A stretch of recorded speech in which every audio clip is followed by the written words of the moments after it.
Turn 1 Soul Ring. So I Yeah. was sorting some of my collection just before we actually started, and I yeah. have to say that like good. I love good cardstock. Ultimate Masters. Oh man, those cards feel so good. And Oh, I have really? I just have some bulk foils. They don't have any curling. I just have them in a box, like not in a sleeve or anything, and they're still straight. Wow, that is Right? that's a ringing endorsement. And then I'm like looking at my Aether Revolt cards, and they're all like warped and shit.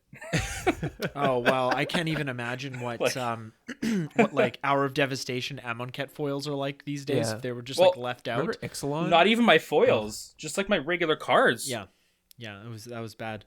are warped. I remember Ixalan Yeah. just like curling in the package. Oh well, they were yeah, like like the package was curled. Yeah. yeah, those and like thin. That was a really rough era Yeah. for cardstock. Yeah, just bad printing too, like very hazy. And I don't know if I mentioned this recently. I know I've talked to you guys about this, but with the Strixhaven Commander decks, we got those, double thick, almost like cardboard Commanders. Yeah. playable commanders in addition to the regular ones. But I feel like even the cardstock is thicker. And we sat down to start our round one of our league just this past weekend. And Eric and I are both, well, Riley, you as well. We're all like Boulder enthusiasts, Ultimate Guard Boulders. And like, I don't know if it's like a new mold or something, but Eric's deck, his double sleeved deck, doesn't fit in his Boulder, and he's not using like the thicker commander or anything like that. It's 100 cards, right? That's all they give you in the pre-constructed deck. And I did the exact same thing. We're using the same sleeves, the same inner sleeves, and mine fits, nicely. It fits perfectly. Yeah. But I was like, what the heck? I don't know. Maybe with the I'm drawing a blank on which color combination you. No, you're Simic. But what is the Yeah. Strixhaven name It's for that? Quandrix. Quandrix. Thank you. I don't know. Maybe it's like a little bit thicker. It's just one of those like weird things. And I've had boulders like that where the deck doesn't fit and I have to count. And it's like, did you do the old dragon shield thing where you used all the sleeves in a box? And it's like, no, that couldn't have happened here. So it's Because I just used the cards that were in the box. yeah. Yeah. So it's just one of those weird things. And like I'm double sleeved too, and I have my tokens in there as well. So it's like I don't know why Eric's is. oh wow. That's crazy. Yeah. You can fit tokens in? Oh my goodness. Yeah, I think like definitely the dragon like one of the dragon shield sleeves is definitely thicker than some other products. Yeah, because I'm using Katana.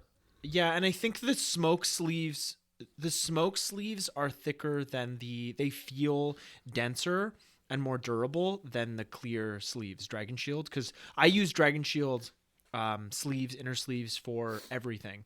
And I don't know, maybe different colors are thicker. You'd think too, the ones, not that you're, Eric, using these, but the ones that have the printed back might be a little bit thicker as well. But, again, doesn't apply to the situation. Yeah, because I'm just using the Dragon Shield. I have the clear ones. I'm not even using smoke. I'm just using the clear ones, and then just one of their regular colors. And yeah, because like your deck, Kevin, fit in my Boulder, but then my deck is like it's like 2 cards too big. Oh, that's weird. Yeah, that's right. We did a test. So it's not the Boulder. Oh, that's so weird. Okay, we're gonna have to get to the bottom of this. What the heck? Well, with that, we'll welcome everybody to the show. It's Turn 1 Soul Ring. I'm Kevin. Hey, I'm Eric. And I'm Riley. And today on the show, we are giving the new cards from the Adventures in the Forgotten Realms Commander decks the full set review treatment. And if you're familiar with our set reviews, then you know that they're not exhaustive. We're going to be going through the cards in Wooburg order, as usual, and then we'll wrap things up with the gold and colorless cards. Normally we do land cards, but I don't think we have any on our list today. Nope. No interesting ones. Yeah, we're going to get through all this in one shot. It's not going to be a multiple part episode because we're just talking about the new cards. This set does have quite a few good reprints in it, but before we get to our first white card, maybe let's talk about how we're all feeling about this it's 4 decks, right? 4 deck commander set, or did they do 5? I think it was 5. Was it not? 4.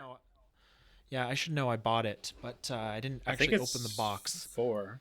Okay, so let's just go through each of the 4 commanders. We'll just do one after the other, and then we'll get to our first white card. So first up, we have the Bant. Cares about aura and equipment's commander. It's Galia, Kindler of Hope. She's 1 and Bant, so 1 and green, white, blue for a 4/4 legendary elf knight with vigilance. You may look at the top card of your library anytime, and you may cast aura and equipment spells from the top of your library. When you cast an equipment spell this way, it gains when this equipment enters the battlefield, attach it to target creature you control. So essentially just giving equipments that aura effect. It's kind of nice. Yeah, it's kind of an interesting blend of auras and equipments, which is, I guess, it opens up a new design space because usually you want one or the other, but pretty cool. Right. Yeah. Yeah, because we have like Tuvasa in this in the same color. In this color combination. Yeah. That is just cares about enchantments. And, when it comes to Enchantress, it is often the Selesnya colors, and green is a little bit more enchantment focused. And when we do have our Voltron commanders that are mono white, or that you do a build where it's predominantly white, white is more concerned with, or white is more synergistic historically with artifacts, and the throwing the blue in there is always nice. Like Tuvasa, I actually swapped out my a lot of pieces of my Sigarda deck for a Tuvasa type of build, but the deck still stayed very similar. Just that extra little bit of card advantage, turning your deck and turning your hand into 8 cards, giving you that ability, and then not having to pay equip cost is always nice. So this kind of gives you card advantage, and it ramps you a little bit in a way. And if you want to use this as the target for all of those auras and equipments, you can still hold it up to block or activate abilities with the vigilance. So it does seem like a pretty well-rounded 4-mana 4/4. Mm-hmm. Yeah, I always like having the ability to look at the top card of my library. So I see that and I'm like, this is pretty solid. Yeah, I think it's a really underrated thing, and even in terms of commander, and we're not the first content creators to talk about this, but even thinking about your commander as an 8th card in your hand, and if you're going to play with partner commanders, that does give you a little bit of card advantage, and that's that's rarely a bad thing. So the next one we have is the Rakdos commander. It's Prosper Tomebound. It's 2 black red for a 1/4 legendary tiefling warlock. It has Death Touch and Mystic Arcanum. At the beginning of your end step, exile the top card of your library. Until the end of your next turn, you may play that card. That's nice. And it also has Pact Boon, which is whenever you play a card from exile, create a treasure token. So again, card advantage and mana ramp. Mm-hmm. This is my favorite commander from the Forgotten Realms set, because this can be a really fun, because there's other cards in red that let you play cards from exile. Yep. And right. So having the commander out and just being able to do a lot of that stuff, you're just gonna make these treasure tokens as well. I think this guy's pretty sweet. Do either of you know what a tiefling is? I'm sure that's a D&D. Yeah, it's a race. Is it kind of like a demon? Like he has little horns? Is that? Yeah, as far as I understand, I think it's like part human, part kind of demon thing. But they usually have like a blood pact. Yeah, so just a D&D race. D&D race. Yeah, I couldn't think of the word. Races and classes. Next up, we have Sephris of the Hidden Ways. It's Esper, so white, blue, black for a 2/3 legendary human wizard. Whenever one or more creature cards are put into your graveyard from anywhere, venture into the dungeon. This ability triggers only once each turn. And you can create Undead, which is whenever you complete a dungeon, return target creature card from your graveyard to the battlefield. So I feel like if it didn't have this ability triggers only once each turn text on it, this could be really threatening, that ability to like bring back those creatures every time you complete a dungeon. Oh yeah. and just, do it really fast, do a self mill strategy, you're in the right colors for it. But barring that, it just seems a little too slow. Yeah, I think, and too focused. Yeah, like for sure, like if you could do it as many times as you wanted to, you could definitely do some like Gravecrawler loops with like one of the altars and just like, like you said, self mill, maybe like brain freeze yourself after casting like Gravecrawler infinite amount of times just to get all of your library into your graveyard and like do something crazy with that. Yeah. But of course, they have that safety valve on it. And the fact that like Venture and Dungeons are a little underwhelming from my perspective. It's just like, I don't know. This is cool if you like venturing into Dungeons and you want to get some little like a little extra value from it. Like it doesn't have to be Sephiroth doing the venturing. It could be any of your cards doing the venturing. Yeah, it's fine. I kind of wish it was a zombie. That would make it better, yeah. But again, it's just like the Mutate commander from Ikoria. Thank you. Yeah, which is like, we don't have enough support cards really for venture into the dungeon. Yeah. No, and for a lot of the whatever that commander was called, we talk about a lot of cards, so forgive us if we don't remember every single name. But the other legendaries from that set, like that were in the color wedges that all had mutate, a lot of those commanders, those legendary creatures, are much more enticing to build a commander deck around than the Sultai pre-constructed deck commander. I felt. Yeah. And that's kind of a nice thing as well, because like if you do pick up that deck, you can take it in a different direction. Well, with this one, it's like not exactly. Yeah, there's nothing else you can do with this. Yeah, like there is the Nihilur, but it's like, whatever.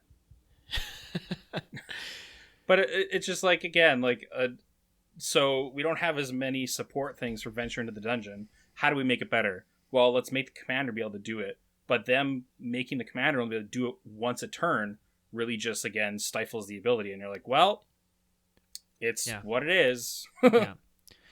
Yeah, so it's pretty. I think out of all of them, it's certainly the least, or it's certainly the most underwhelming in terms of building around. So lastly, we have Vrondis, Rage of Ancients. It's 3 red-green for a 5/4 legendary dragon barbarian. It has enrage, so whenever it is dealt damage, you may create a 5/4 red and green dragon spirit creature token with, when this creature deals damage, sacrifice it.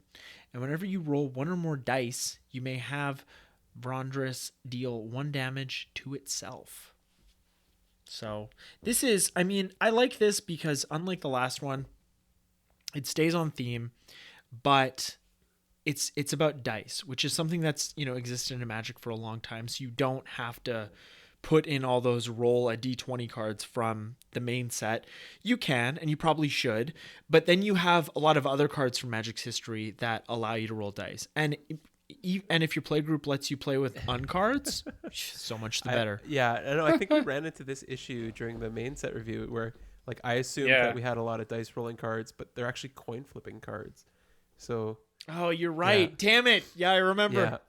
No, it's one of those things where it's like, Vrondis is kind of interesting. Honestly, I think Wolfgar is more interesting, but he doesn't roll dice himself, which is kind of weird.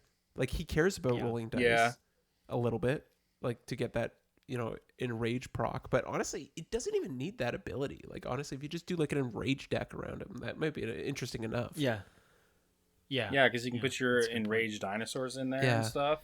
Yeah, your Polyraptors. There you go. Yeah. Get a Polyraptor. Get after it. So those are the commanders, and that's sort of I think that's that sort of tone that we had talking about these cards. I think that's how we kind of feel about this set. And before we get to our first white card, Eric, can you let everybody know how they can get in touch with us or just find us out there on the World Wide Web? Do they still call it that? Some people do. Kevin does. Ouch, I'm having a dad moment. Jeez. Well, you know what? People can also find us on Instagram at Soaring the Podcast. We also have an email, terminalsoaringthepodcast@gmail.com. Send us a little note that way. You can also catch all of our stuff on YouTube. The best way to find us is typing in Turn One Soaring the Podcast. And also, we have a Patreon page. If you like what we do here, definitely go check out our neat little Patreon page. It's patreon.com/Turn1Soulring. Yes, that's right. Thank you very much. And let's move on to our first white card here. We have Holy Avenger. It's 2 and a white for an artifact equipment. Equipped creature has double strike, and whenever equipped creature deals combat damage, you may put an aura card from your hand onto the battlefield attached to it. And the equip cost is 2 and a white, but that's obviously not terribly important. Holy Diver! How did I miss this card in spoiler season? This is great. Yeah, because like it has double strike, so I mean if it's not blocked, it's just combat damage in general, right? That's a nice so thing. You're getting 2 auras. Yeah, if you got them. Yeah, so you know what you do? You set it up so that you have like a spirit mantle in your hand. You go to swing into their creature, and they're like, just double strike. Come on, I got this big dummy over here. And it's beefy. So they block. You get them with the first hit. Then you throw your spirit mantle down. Protection from creatures. What are you going to do? And then you like finish them off. There you go. Yeah, that's pretty good. That's good stuff. That's good. Yeah, but this could be a lot of the white section are like cards I would try and SRAM, and this one is too actually over further review. Divine Light Forged in Steel. I like all the skeletons. I love like evil skeleton warriors. It's a really good. That is like forever terrifying. Yeah. I think my only beef with it is the 3 mana equipped cost, like 2 and a white. That's a little steep. Yeah, it's a bit much. Yeah, that's why you got to put it in an artifact deck and the free equip stuff, shenanigans. Yeah. Don't tell me what to do. You know what? In this case, Riley. Next up, we have Immovable Rod. It's 1 white for an artifact. You may choose not to untap Immovable Rod during your untap step. Whenever Immovable Rod becomes untapped, venture into the dungeon. And you can pay 3 and a white and tap it. And for as long as Immovable Rod remains tapped, another target permanent loses all abilities and can't attack or block. Yeah, loses all abilities. That's nice. I think that's the best piece. It's kind of like Cage of Hands, but like takes away abilities. So that's pretty cool. Exactly. Yeah, because there's a lot of these cards that just make it they can't attack or block, but the loses all abilities is huge. Yeah, especially in Commander. Yeah, and that's also something that's in recent years become a lot more common with blue removal spells that are often in the form of auras, but it's nice to see white getting more of this kind of effect. And it's not a one shot, right? You can use it over and over again. If something becomes a problem, or you want to make a deal with somebody and deal with something else, you can do that. Yeah, which is really sweet. And it's a cute little guy in the art. I love it. He's a little halfling. Oh, is that what they is that the right term for them? I thought we were supposed to call them little people. Well, I mean, you've got they introduced halfling as a creature type in the D&D set because I mean, right. It's a D&D yeah. race. Yeah. Yeah. That being said, like it does kind of suffer from the same kind of vulnerabilities as like an Oblivion Ring effect would have, but at the very least, like if somebody does blow it up, they're not getting any ETB value from it. So that's something. It's like a Darksteel mutation. Yeah. Yeah. Yeah, I mean, I think Darksteel mutation is better, right? Because it's less mana. Well, yes, it's less mana, but it also makes it indestructible. So if there's a board wipe or something, you don't get. Usually you'd use that on a commander, right? Yeah. A recursive type of threat, and if there's a board wipe, you don't get the creature. That's they basically have to remove the enchantment. Yeah. Oh, God, I love Darksteel Mutation. It was in my precon. Stuff. I can't wait to cast it. That's why I drafted the Imprisoned in the Moon achievement. Next up, we have Mantle of the Ancients. It's 3 white for an aura. Enchant creature you control. When it enters the battlefield, return any number of target aura and or enchantment cards from your graveyard to the battlefield attached to enchanted creature. And if that wasn't enough, enchanted creature gets +1/+1 for each aura and equipment attached to it.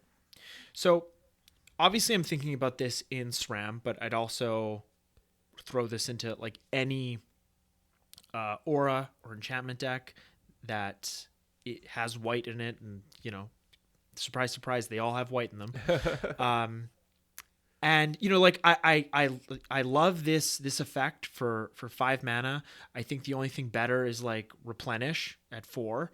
But the icing on this is that it gives you that all that glitters effect for auras and equipment, and just like buffs your creature like crazy. And if you're getting all those permanents back from your graveyard attached to the enchanted creature, haste is probably going to be one of them. You're using this card to try and get back in the game, and you might just be able to swing for lethal commander damage after casting this spell. So like I absolutely love this card, and with 5 mana it's more at the top end of like my SRAM deck. On mana curve, but this could be a really nice finisher. Even if you're not, even if you don't need a comeback, you might have your Voltron Commander on the battlefield, and it's been a long game. It's set up, and maybe you just need a little extra push, so you cast this. But yeah, I think this is a real home run card for me, and me being a big fan of the Voltron archetype. So yeah, just love it. Also love the antlers. I'm always a sucker for antlers. I think when it comes to an aura deck, specifically, like if we're looking at comparing it to replenish, I think this is actually stronger in an aura deck, specifically because you have tutor effects like Heliod's Pilgrim that look specifically for auras, and just having the ability to get a replenish effect with a Heliod's Pilgrim is pretty huge, and then be able to like turn around with the Heliod's Pilgrim and like target it, like that's pretty big. Yeah, and there's also like for the same, because is Heliod's Pilgrim 1 and a white or 2 and a white? It's 2 and a white, and you look for an aura. So we also have Idyllic Tutor, which is cheaper than it's ever been, for the same cost, and you get to look for an enchantment and put it into your hand. Yeah, exactly. So yeah, same thing. But yeah, if you want to really go budget, Heliod's Pilgrim is the way to go. Because we also have for 1 and a white, Open the Armory from Shadows over Innistrad, which gets you an aura or equipment to your hand. And if you're doing it on the end step before your turn, obviously the classic Enlightened Tutor works. But who's got a $50 bill to spend on that? Actually, I think it's more than that now. And then also like the little bit on top as well, as your equipment is also attached to the creature instead of it just coming onto the battlefield. Yeah. That is nice. But as soon as you cast this, take out one of your opponents, you're immediately the target again. So hopefully you saved a mana tithe, because you're gonna need it. Next up, we have Revivify. It's 2 and a white for an instant. Roll a d20 and add the number of creature cards in your graveyard that were put there from the battlefield this turn. If you roll a 1 to 14, return all creature cards in your graveyard that were put there from the battlefield this turn to your hand. And if you roll 15 or higher, return those cards from your graveyard to the battlefield. It's kind of an interesting design space. I think you would want to look at something like this if you're running a deck that cared about Enter the Battlefield triggers over something like, like Rootborn Defenses or whatever 3 mana indestructible spell for your team. Like if I was running a token deck, I'd definitely want to be in the indestructible camp, because this at the end of the day is only going to be care about things that are dying, not things that are being exiled. But in a token deck, it's not like you would get a higher number out of your roll, right? Because you're going to have a wide board, and you might have a few non-token creatures that you want to bring back. But like overall, I think you would rather just make your team indestructible and not have to worry about all your tokens going away than, to have that upside of bringing back a couple creatures, Yeah, and I think about like my Arcades deck where I run some effects like this. But one of my favorite cards in that deck is Dusk Dawn or Dusk to Dawn, where you can do a board wipe, and with all your 0 power creatures, it doesn't. They're not going to get destroyed, and if it's late game and they have been destroyed, and you've cast Dusk to Dawn, or it's in your graveyard for some reason, you can return them all to your hand. But in that deck, I'm concerned about enter the battlefield triggers. So, this might be something to think about. Yeah, have to put this on my list. Get into the spreadsheets. There is another card. I can't remember what it's called. I'm trying to find it. That basically does what this card does. But you don't have to worry about rolling 15 or more. Yeah, it's like a second Sunrise effect. Well, there's a few white cards that do it. Yeah, there's not second Sunrise though, because second Sunrise hits everybody. Yeah. There's Cosmic Intervention. There's Eerie Interlude, which just exiles target creatures. Yeah, that's not Ghost the same Way. thing. But yeah, there are white cards that if the creatures were put into the graveyard this turn, you can return them to the battlefield, and they're just the ones that you control. Yeah. I keep thinking Fell the Mighty, but that's another board wipe that I run in that deck. But here, let me just pull up the deck. Okay, here we go. So we got Faith's Reward is one of them. Yeah, I think that's that's the one. That's the one. And it's all permanents that were put in the graveyard. Also, Return to the Ranks is another good one, and also one that's weirdly expensive. It's X white for a sorcery. It has Convoke, and you return X target creature cards with mana value 2 or less from your graveyard to the battlefield. So this one is very specific to Arcades. Yeah. It's also a sorcery. And it's a sorcery. Yep. So not great, but you don't have to do it the turn that they go to the graveyard, which can sometimes be not the easiest. Yeah. Just because you don't have the mana, right? Yeah. Okay. So next up we have Robe of Stars. It's 1 and a white for an equipment. Equipped creature gets +0/+3, and it has Astral Projection. So you can pay 1 and a white. Equipped creature phases out, and the equip cost is 1. So when I think about an equipment for SRAM, I think about, first of all, the casting cost and the equip cost. And this card checks both boxes. Of course, it would be nice if it was just 1 white to cast it, but whatever. I'm not going to get greedy. The buff on this card is really not something it could have given the creature no buff. The toughness buff is nice, especially when you're attacking into a board of God knows what. But what I love about this is that you can not only save your commander or the creature that you've strapped a bunch of equipment and auras onto, is that it phases out and everything stays on it. So it's just a lot of times with those decks, with Voltron decks, if your commander dies, you get to keep the enchantments, or you get to keep the equipments, excuse me. But if you're playing Enchantress, you're losing all those auras, and you need some kind of effect, like the card we just talked about, Mantle of the Ancients, to get them all back. And sometimes you just don't have it, and you just don't draw it, and you just don't draw anything that lets you tutor for it. So for 1 and a white, this just lets you save your guy and everything attached to it. And I just think that's something to consider if you're doing the Voltron thing. Yeah, and it protects you against Vandalblast too. Right? Even if SRAM's fine, but all your equipment's in danger, this is a way around that. That's bad. It's super legit. That's bad. You guys are gonna love me. One of the first cards I swapped into my league deck was Mycosynth Atlatis and Vandalblast. Oh my god. Well, I mean, honestly, Vandalblast. Well, I mean, I guess I'm the only other red deck, so Vandalblast would be good against you too. Don't put Vandalblast in your deck, Riley. We're allies. Well, okay.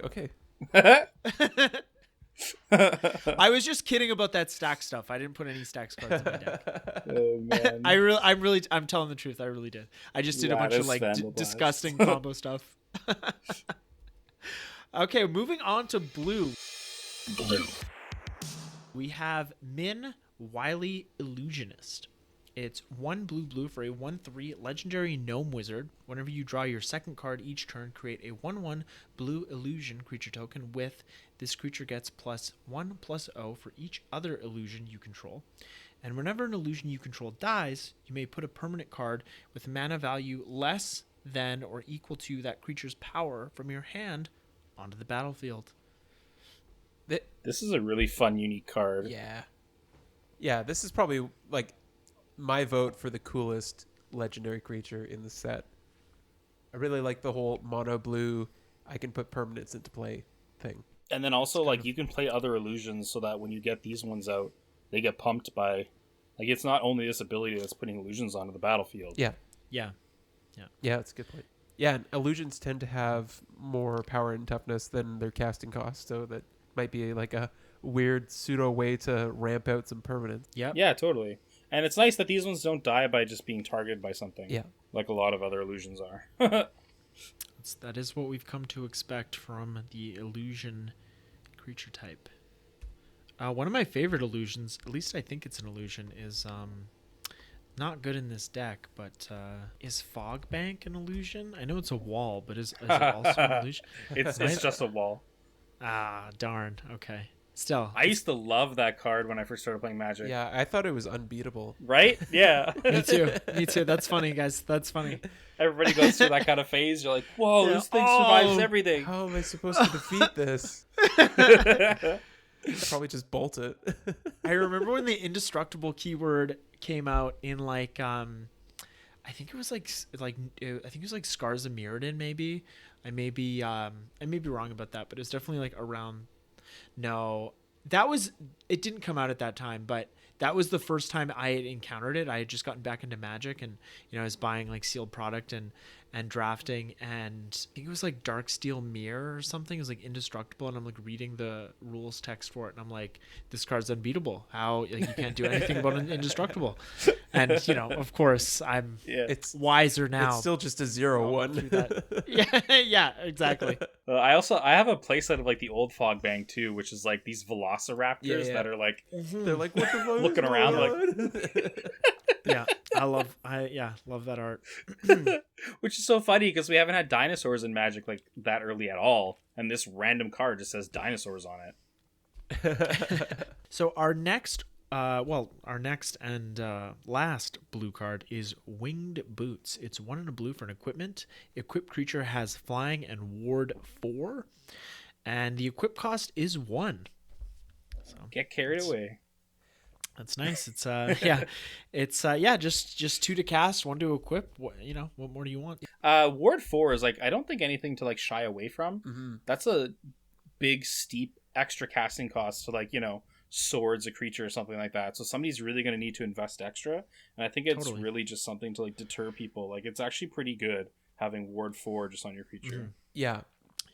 And it's also kind of a bit of like a political move in the sense that like somebody is sitting there with swords, plowshares, and they're looking at your creature with ward 4. It's like, oh, do I want to pay 5 to exile your creature, or do I want to look across the board there and see a creature that I can just exile right now with 1 mana? Like, yeah, it's a bit of a deterrent. Like, these are both problems. Yeah. But this one costs me 1. Yeah, so it's kind of, I like the word keyword in the sense that it's a deterrent, but it's not unbeatable, which is kind of like a nice little space, especially in the early game when you're just trying to like chip in for some like early damage with an evasive creature. Like, I think Winged Boots is pretty cool in that respect. Moving on to black, we have Grim Hireling. It's 3 and a black for a Tiefling Rogue, 3/2, and whenever 1 or more creatures you control deal combat damage to a player, create 2 treasure tokens. And then you can pay a black to sacrifice X treasures, and target creature gets -X until end of turn. Activate only as a sorcery. There's a couple things on this card that if they just like tweak them a little bit, I would love this card. Yeah. But anyways, what do you guys think? Well, it's a nice way. Like, even honestly, if you're getting in 1 hit on the turn, like getting 2 treasure tokens is ramping you. Like, I mean, obviously it's not permanent ramp, but that burst of mana might be enough just to help you like develop your board ahead of curve or have an explosive turn. And if you can split up a couple of good attacks and get like 4 or 6 treasures out of the deal, that's pretty big. Like the second ability is kind of just like a cherry on top. I don't think I would focus too much on that because like even at the end of the day, like you're sacrificing a bunch of treasures to like give something -X as a sorcery. Like I don't know, that's not very great. But like if you're picking off a few key utility creatures, like maybe somebody's tapped out their Mother of Runes and you can just like pay a black and a treasure and pick off a Mother of Runes. Like that's a pretty big deal. Yeah, and like black's also good for having, creatures with death touch you may not want to block, or menace and stuff like that too. So someone's gonna be like, I don't want to lose my really good creature. You can have 2 treasure tokens. And it's like, sweet. Ramp me. Yeah. Lorcan Warlock Collector is next. It's 5 black for a 6/6 legendary devil. It has flying. And whenever a creature card is put into an opponent's graveyard from anywhere, you may pay life equal to its mana value. If you do, put it onto the battlefield under your control. It's a warlock in addition to its other types. And if a warlock you control would die, exile it instead. Yeah. Yes, please. Yeah. Yeah, this value is so good. Free reanimates? Because, like, you can get back... free reanimates on your enemy's creatures. And then, of course, like, it's also kind of, like, exiling it from the game as well. So if they have some sort of graveyard strategy, it also hates on that, too. Yeah. Yeah. I like that it's from anywhere. You could just, like, start milling your opponents and, like, steal in a bunch of their creatures just for life. Yeah. Yeah, that's true, too. Yeah. Moving on to red. This is our only red card. Not a beefy category for this set. It's Maddening Hex. It's 1 red for an aura curse. Enchant player. Whenever an enchanted player casts a non-creature spell, roll a d6. Maddening Hex deals damage to that player equal to the result. Then attach Maddening Hex to another one of your opponents chosen at random. Oh, you know what? Before we talk about this card, you know what? I think the reason why we thought there was more dice rolling cards in the game's history than there actually are is because when a card asks us to flip a coin in irregular gameplay, what do? We don't have coins. Just roll a dice. Yeah, exactly. It's like, unless it's like flip like a credit or debit card, we can do that. But like, I don't have physical money on me like ever. What do you think? I'm made of money, huh? Yeah, come on. Well, that's like you got your mana crypt. You're like 1, 2, 3, good for me. Exactly. Yeah, that's what I always do. Yeah.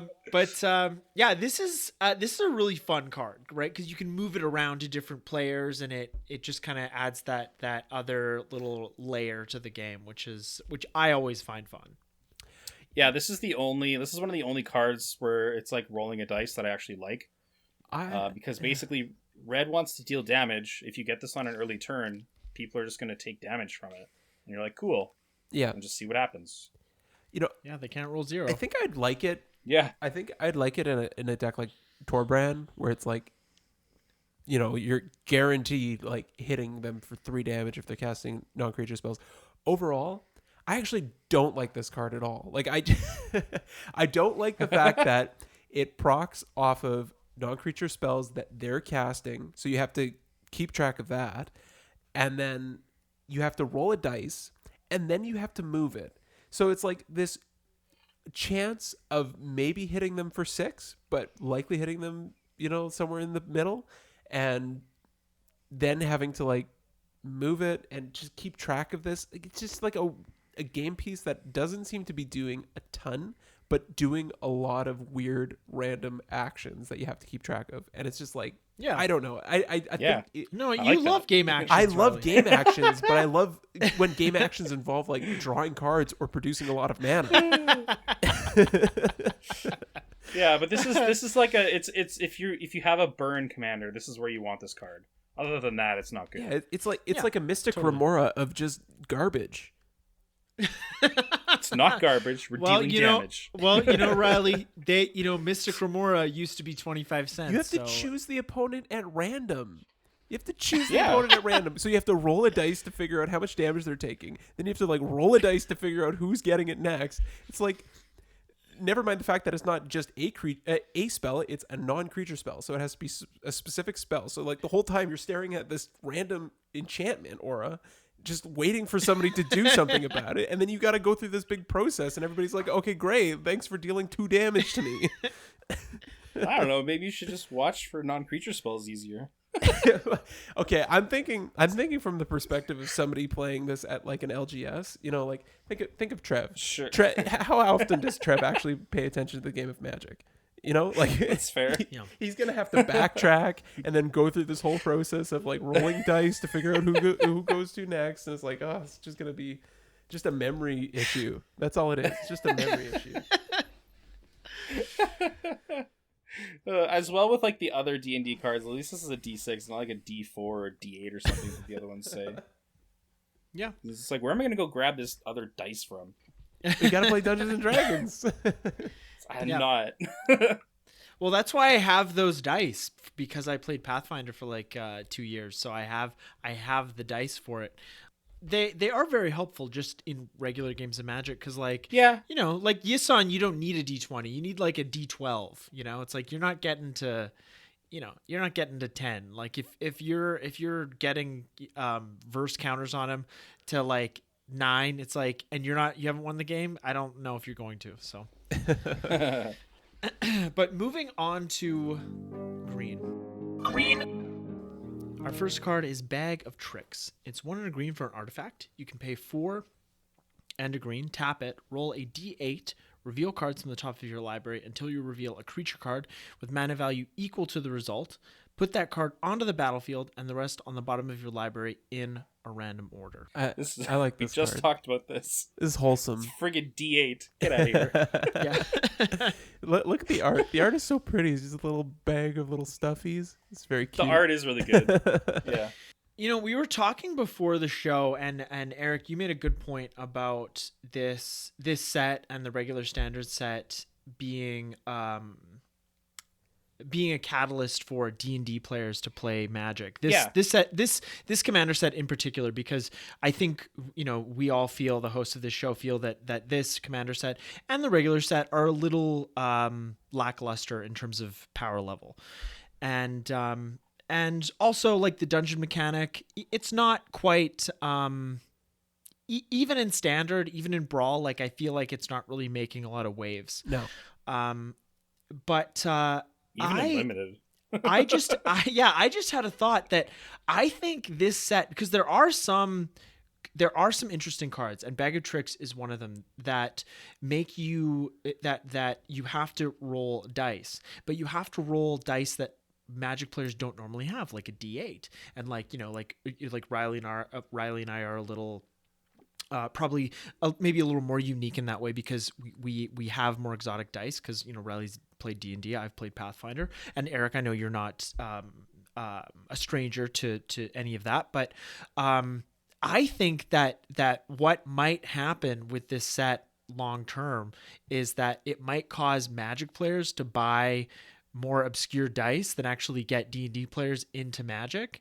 You know, I'm never going to be able to quantify that, but that's just a thought that I just had, because, you know, Magic players like, oh, the Bag of Tricks, I can see the value in this. It's like, but I need a DA. It's like, okay, well, next time I'm at my LGS, you know, I'm buying some singles, I'm buying some sealed stuff. They have you know, the dice display. It's like, okay, I'm just gonna get like a thing of you know, those all those different dice you get when you need to play an RPG. Yeah. So yeah.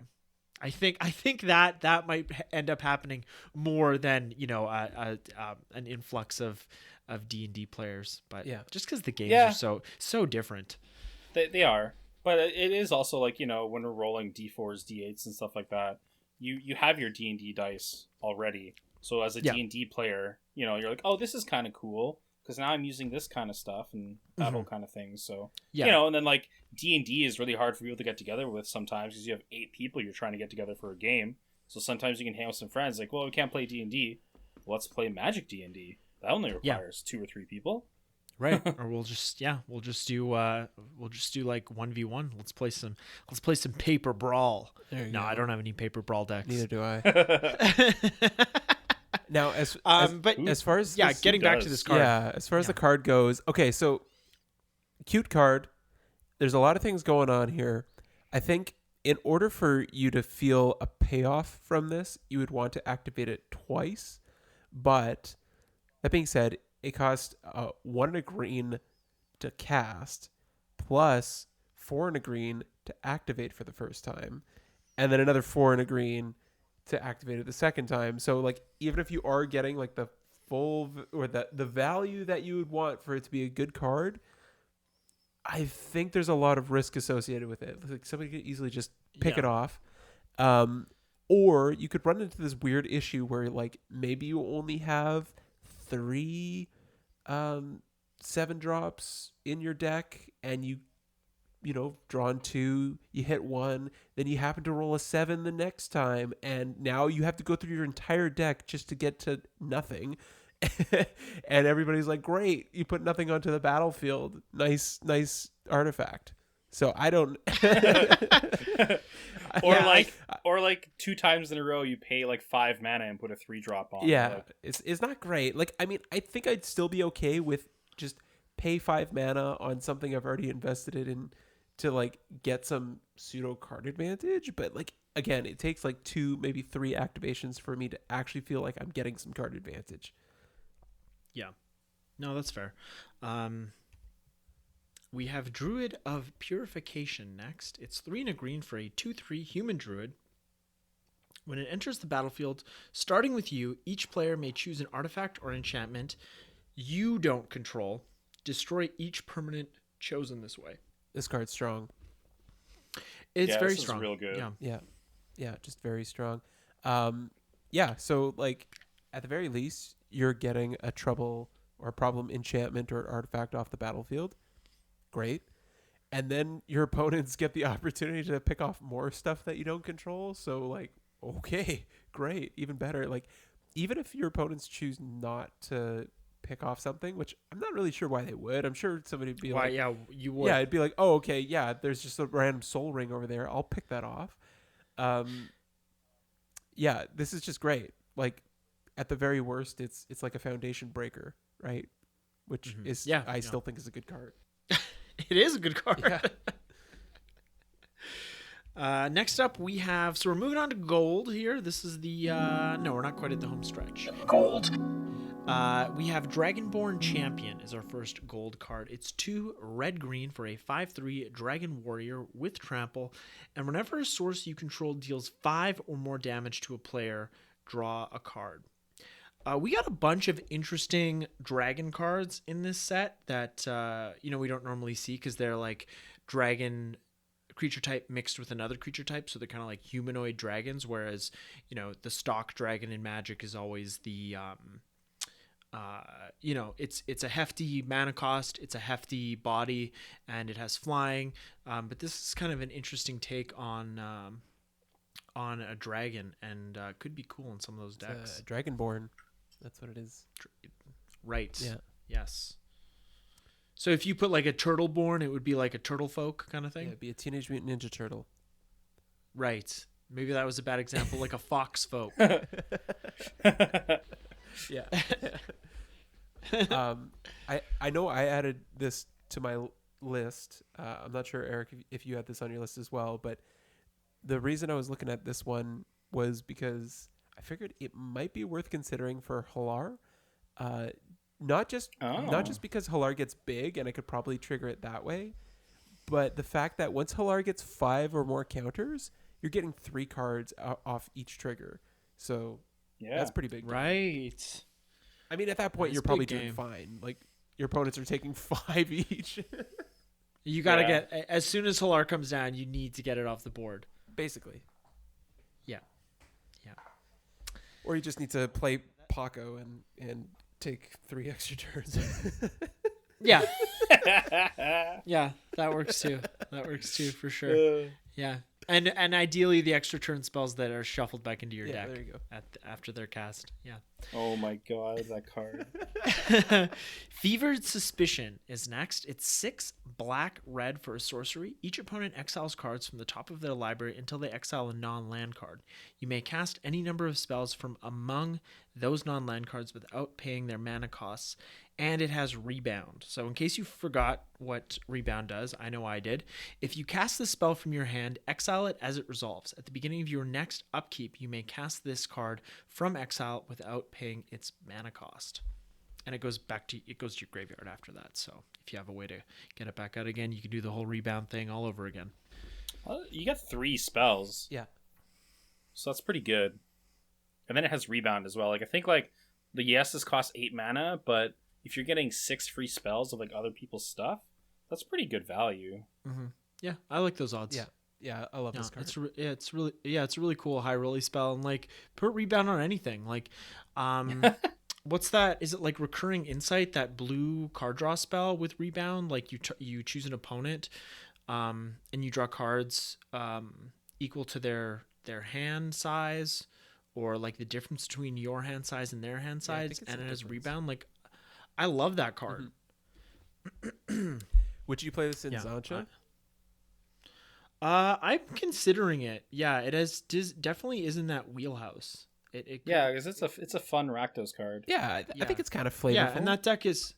Yeah, it is. It really is, and like that's one of my fun decks. That's not one of my decks that like wants to really is built to try and win games. That's like my fun Rakdos deck. That's what I love about Rakdos. Yeah. You can really get fun with it. Well, Zancha's like, here, play with my cards, and then I'll play with your cards. How about that? Yeah, exactly. Yeah. No, that is really cool. Yeah, I love the Beholder artwork in this set and the main set. It just looks so cool.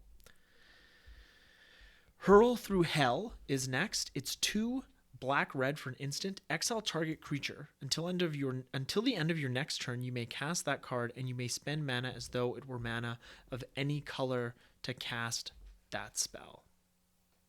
This is a really cool card. Oh yeah, it's like a pretty cool take on control magic for Rakdos. Yeah. Yeah, because like you're exiling a permanent, and then if you really feel like having it on your side, you can spend the mana to cast it. Yeah, and sometimes it might be even better just to keep it gone. Yeah. You know? Yeah. Like, don't give them the opportunity of getting it back. Exactly. Yeah. Yeah, very very cool versatile card. Okay, here we go. Kara Zikar, the Eye Tyrant. It's 3 black-red for a 5/5 legendary Beholder. Whenever you attack a player, tap target creature that player controls and goad it. So until your next turn, that creature attacks each combat if able and attacks a player other than you if able. Love the goad mechanic. Whenever an opponent attacks another one of your opponents, you and the attacking player each draw a card and lose 1 life. Love it. Heck yeah. Love this. I would love. I think out of the commanders in this set and the main set, this is the one I would be most interested in building a deck around. Yeah. Pretty cool. Both of the Rakdos has like really good commanders. Yeah. This is super sweet. I love goad. I love stuff that induces combat. I feel like in Commander a lot of the time, especially when you go out into the wild, you don't want to poke anybody with any little bit of damage, because you don't know what kind of reaction you're going to get. But with goad, it forces people to do it, and also that sort of like the second part where you're getting to draw cards based on attacks. Yeah. Opponents are getting to draw cards. I love that kind of thing. Just making combat enticing. Yeah, and remember Carter, the Doom Scourge? Is the Carter. Yeah.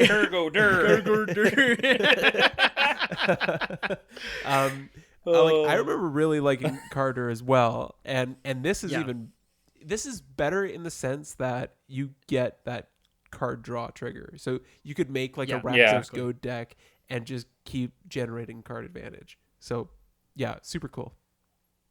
Yeah, I would put Zancha into this 99. Oh yeah, I was thinking that she would be great. I was thinking that. Yeah, I'd put this into Zancha's 99 too. Yeah, I could give that a try. Because Zancha does Zancha have to attack? Zancha does have to attack. Yes. There you go. Oh, just can't attack its owner or planeswalkers its owner controls. So, aka, and that's exactly what Karazakar wants. Yeah. That's perfect. Yeah. Very cool card. Probably my favorite legend in the set. Yeah. This also has to be the art in Fevered Suspicion, or the same Beholder. Sorry. Yeah. Probably. Yep. Yeah. Looks similar. I'm checking now. Looks like a Beholder. As Beholders go, they look so similar. The teeth look a little bit different, and the eye is not green. Oh, you are right, actually. I mean, I think you're just lumping Beholders into the same. Yeah. Oh man, a little racist here. All right. Don't Beholdersplain this. Next up, we have Klauth's Will. It's X, red, green for an instant. Choose one. If you control a commander as you cast this spell, you may choose both. First one is Breathe Fire. It deals X damage to each creature without flying. And the second is Smash Relics. Destroy up to X target artifact and or enchantments. It's pretty spicy. Yeah. Fairly flexible board wipe. I mean, you can... do one or the other or both, which is pretty cool. I mean, obviously, it's a steep cost with that, initial 3 mana that you're paying before you get to the X. Yeah. But that flexibility might be worth considering it. And definitely if you have this in, like, a flying deck, you're wrathing the board and you're okay. Yeah. And it's an instant, too, right? Yeah, Ooh, and in these colors, it's often like those kind of flying decks are often like big mana decks. So by the time you're casting this, you probably have a little extra to use. So yeah, it's hard. There's those red-green dragons that like generate mana after you attack. Sure. Yeah. So attack with those and then wrath the board. Oof, that's rough. Yeah, and it's just hard to argue with that kind of flexibility, really. So.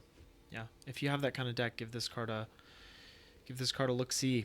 Also, give me Game of Thrones vibes with the that episode where was that in the last season? I think so. Was it like the when she burns the town? Season? Not when she burns the town, but like when it's the Lannister army are like out in the fields and the dragons show up, and it's like the first time she sees the scorpion. Yeah, just like Rex house. Yeah, just like done. And that's Jaime, like second last season, I think. Yeah, like Jaime like rides up on it and like Bran saves him at the last minute because he's totally gonna get fried. Good show. Didn't end good, but overall good show. Yeah. Woolgar of Icewind Dale is next. It's 3 red-green for a 4/4 legendary human barbarian. It has melee, so whenever this creature attacks, it gets +1/+1 until end of turn for each opponent you attacked this combat. Is that from a previous set? Yeah, it's an older mechanic. Yeah. Okay. And if a creature you control attacking would cause a triggered ability of a permanent you control to trigger, that ability triggers an additional time. I think that's the part I like about this card. Yeah. Double attack triggers. Mm-hmm. It's like a attacker Harmonicon. Yeah. Yeah. So now you speak my language. And it double triggers melee. Is that Rush Hour 2? Kidding. It double triggers melee, right? So that's pretty. Oh yeah. That's pretty cool. Yep. Mm-hmm. Yeah, there's a lot of spicy attack triggers that you could abuse. Well, there's red creatures that get you extra combat steps. Yeah, and then there's just red cards that get you extra combat steps to really abuse this. Yep. It's dragons that generate mana. You're just like, I'll exert my combat celebrant and then get 2 extra attack phases. Yeah. Good stuff. Okay, so our penultimate card here is Bucknard's Everfull Purse. Bucknard's? Yeah. It says Bucknard. Didn't you have a Bucknard in high school? Like that kid that everybody made fun of? You called him a Bucknard? We had one. We definitely had one. Being a real Bucknard's Bucknard's event Everfull Purse is 2 mana for an artifact. You can pay 1 to tap it, roll a d4, and create a number of treasure tokens equal to the result. The player to your right gains control of Bucknard's Everfull Purse. That's it. Yeah.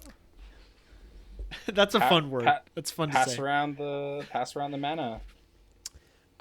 Yeah, that's like it kind of makes me think of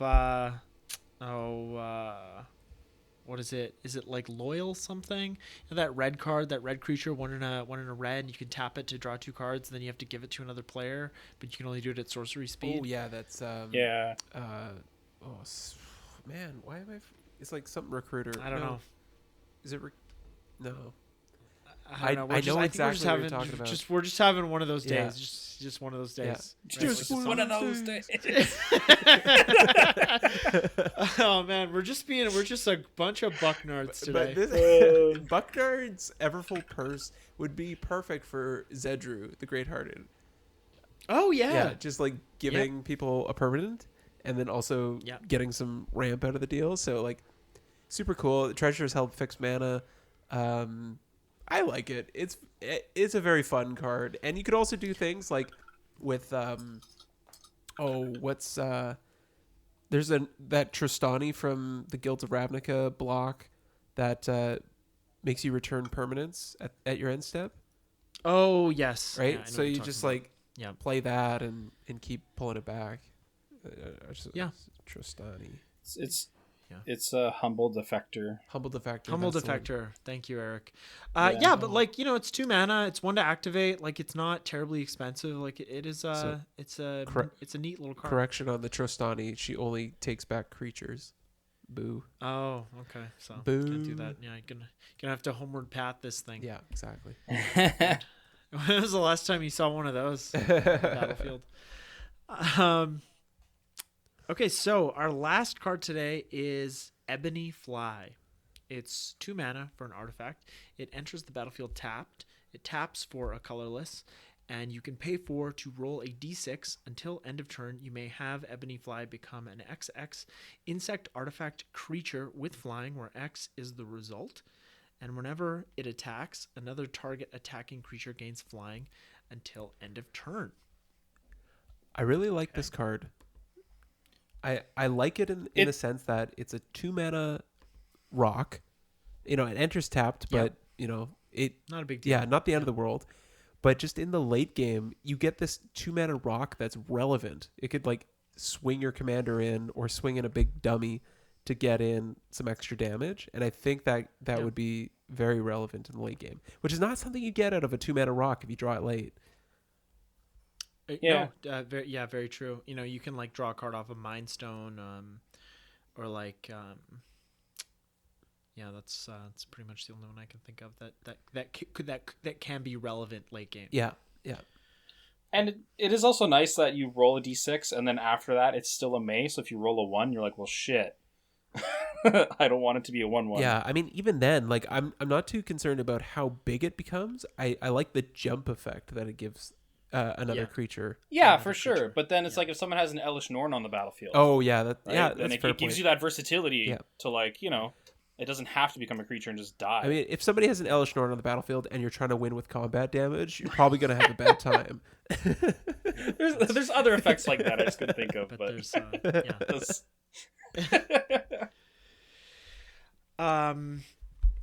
Oh, I was going to say something about the... So before we wrap things up today, speaking of 2 mana rocks, I was looking at the old, the original Plane Chase set and Plane Chase Anthology, just to see if there's anything that could give me any kind of edge in the league. And there's... Because we I don't know how much we've talked about this, but instead of incorporating curses into our league this season, we're using a curated version of the Plane Chase deck. So, we just did like a round table discussion, and we looked at every single Plane Chase plane, and we just said yes or no to whether or not it would end up in the final deck that we used to play with. And we're using the deck a little bit differently in terms of like plane shifting and some other rules that we don't need to get into at this point. If that's something that you're interested in hearing about, though, let us know, and we can do an episode more dedicated to it.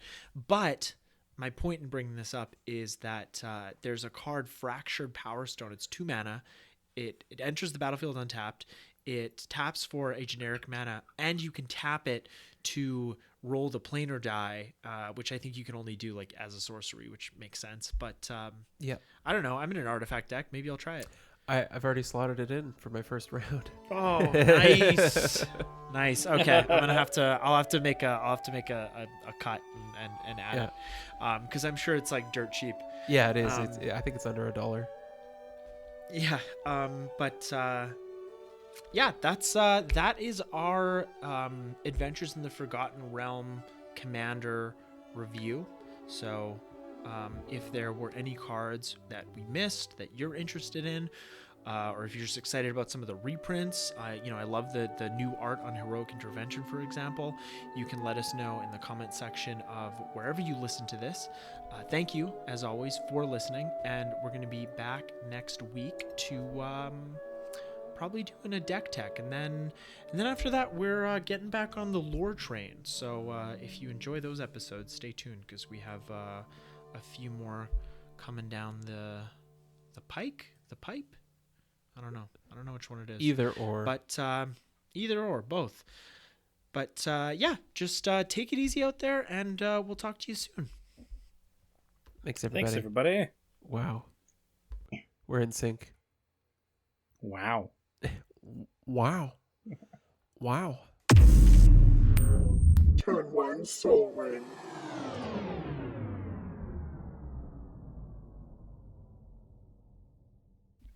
I am also going to let people know a tiefling. They were described as being a mixture of human and something else. Okay. With the implication that the medium-sized non-human ancestors originated from the evil lower planes. So, yeah. I guess because it's from the evil lower planes, maybe that's where the demon thing comes from. Could be, yeah. That's why they have the horns, because they're from the lower planes. Oh, in the 4th edition, their race of human ancestors made a bargain with devils to increase their power. Oh, yeah. That sounds so about right. They change later on. There you go. Isn't that always the way? We're always paying for the sins of our forebears.